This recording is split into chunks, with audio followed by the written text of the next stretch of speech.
To make things even trickier, the diagram has been pasted to the side of a cafe's speeding van. Susan only has time for a single 3-second glance. But watch this. Susan's working memory is working overtime. She's made an exact copy. Susan handles the information on a chessboard in exactly the same way. She doesn't remember all the pieces individually. Instead, she breaks everything down into chunks. The menacing formation of white's queen and bishops is one chunk. The heavily protected black king is another. Susan only has to remember 5 chunks, easily manageable in normal working memory.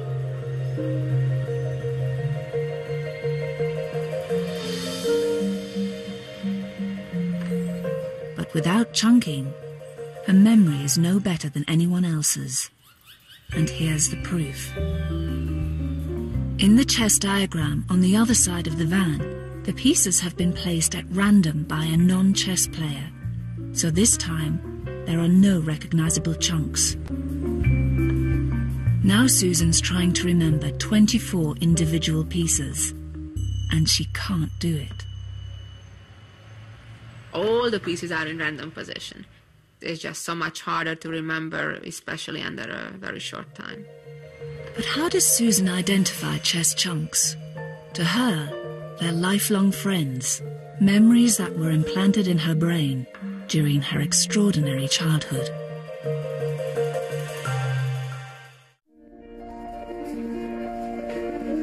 Mark Yu is a 7-year-old like no other. While his friends are putting on their pajamas to get ready for bed, Mark gets dressed for a classical concert. But not to watch. He's come to play. Ladies and gentlemen, we are holding 5 minutes for the house. 5 minutes for the house, scheduled for an 8:05 start.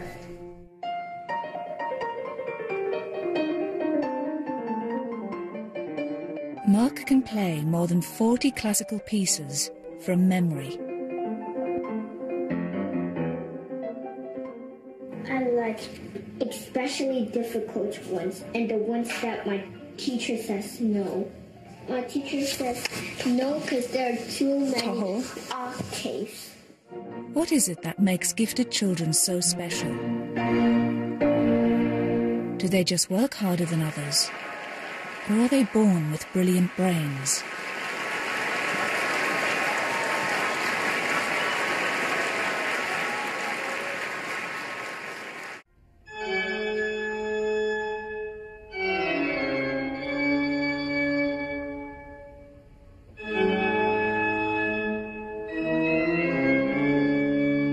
Gottfried Schlaug started playing when he was 7 years old.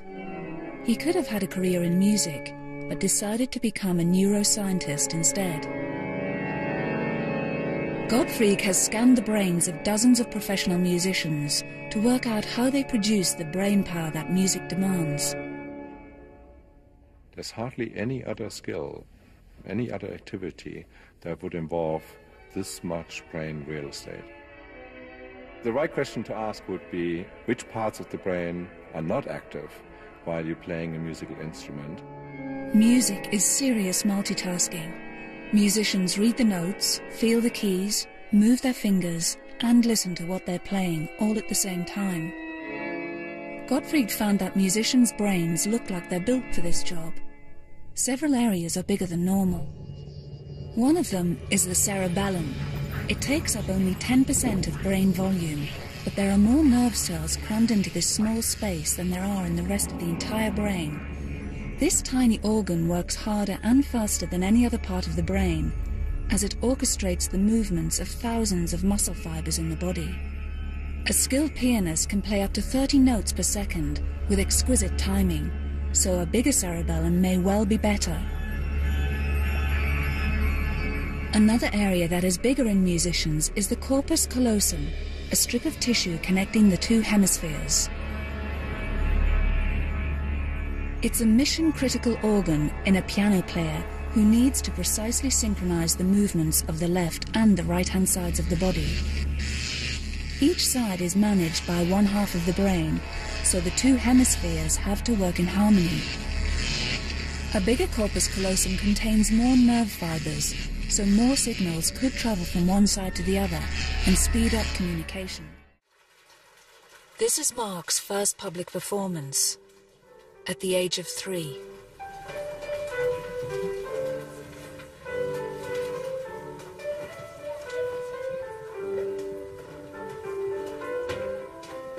Within 1 year, Mark had moved on from Mary Had a Little Lamb. Beethoven, right, Mom? Oh, no, it's by Mozart.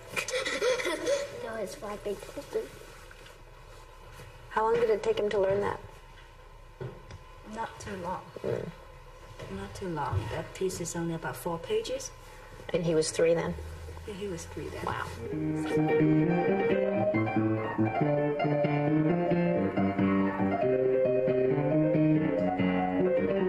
To say that Mark Yu has a propensity for music is a massive understatement. His whole world revolves around it, from dawn to dusk, 7 days a week. He now practices up to 8 hours a day and says he loves every minute of it.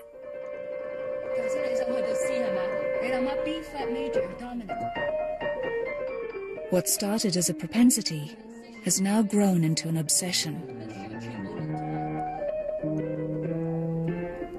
I do not believe that you can take an ordinary child and turn that child into a prodigy. Why don't I believe it? Well, I'll give you 2 reasons. First of all, you can't force an ordinary child to practice 6 hours a day. They simply won't, and they can't. They'll fall apart.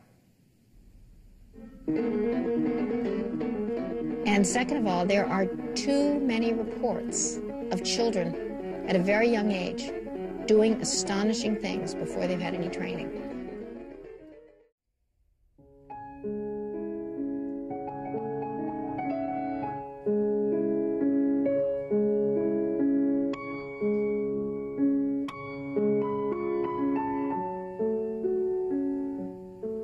When he falls in love with a certain piece of music, he would sleep and eat and basically live with the music. He would always have this melody ringing in his mind. He said, "Mom, I can't go to bed."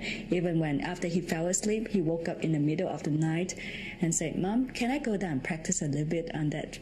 I wanted to sneak out of the room and practice it silently, but my mom caught me sneaking. Chloe has been teaching Mark at home since he was 6. My sleep is very deprived. It's an average 4 to 6 hours of sleep every day. I wake up at least 2 hours before he does every morning, just to prepare and to answer all his questions. He's a very inquisitive child, always asking lots of questions, stupid or not. Happy octave to you. Today Mark celebrates a momentous occasion, bigger than a birthday.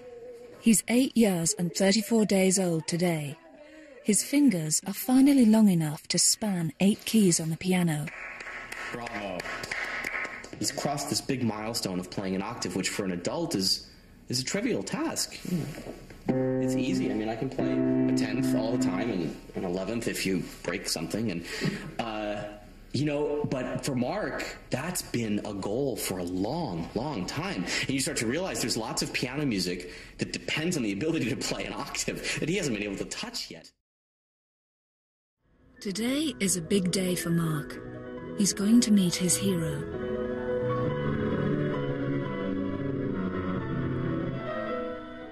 Mark has been invited backstage for an audience with Lang Lang. They've met several times before, and Mark almost dares to call Lang Lang a friend. Wow, this is so high. Today is special because Mark has spent months practicing a duet, and now he wants to play it with his idol. Can you pedal here because of the octaves? Because I'll have to jump. Lang Lang is happy to indulge Mark's enthusiasm because he knows exactly what it's like to be in his shoes.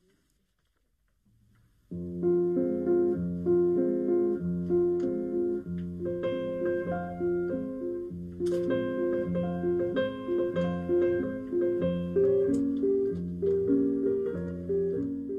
Lang knows the pitfalls of puberty only too well. Once you are a child prodigy, when you're growing up, everybody is watching you. And most of people like to see you're doing great, but some people also like to see that you're not so good.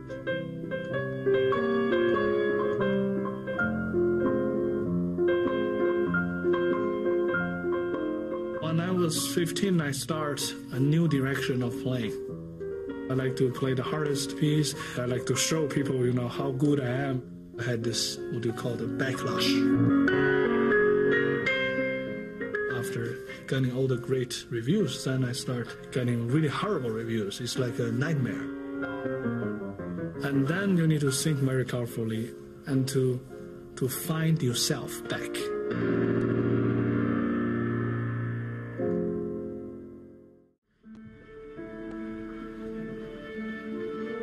Tonight it's not Carnegie Hall.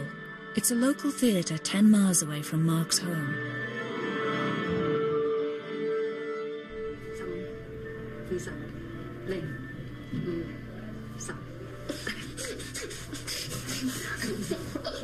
Ladies and gentlemen, we are at Places. Mark's journey so far has been an amazing ride. He's shown skill, intelligence, and motivation worthy of a grown-up. Good evening, ladies and gentlemen. Tonight, we're sharing with you the imagination, dreams, and the journey to success through the eyes of a child. Let's meet Mark Yu. But the most amazing thing about him is something only a child can give us. Part of what tickles us inherently about a prodigy like this is what it's like when adult abilities are incarnate in a child.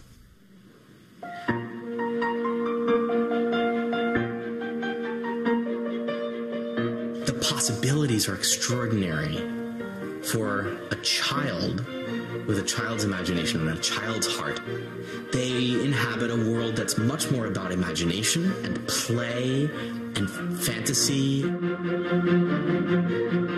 think that's what's exciting and what's got us all on the edge of our seats about Mark. If Mozart could see this, he'd probably be pretty pleased.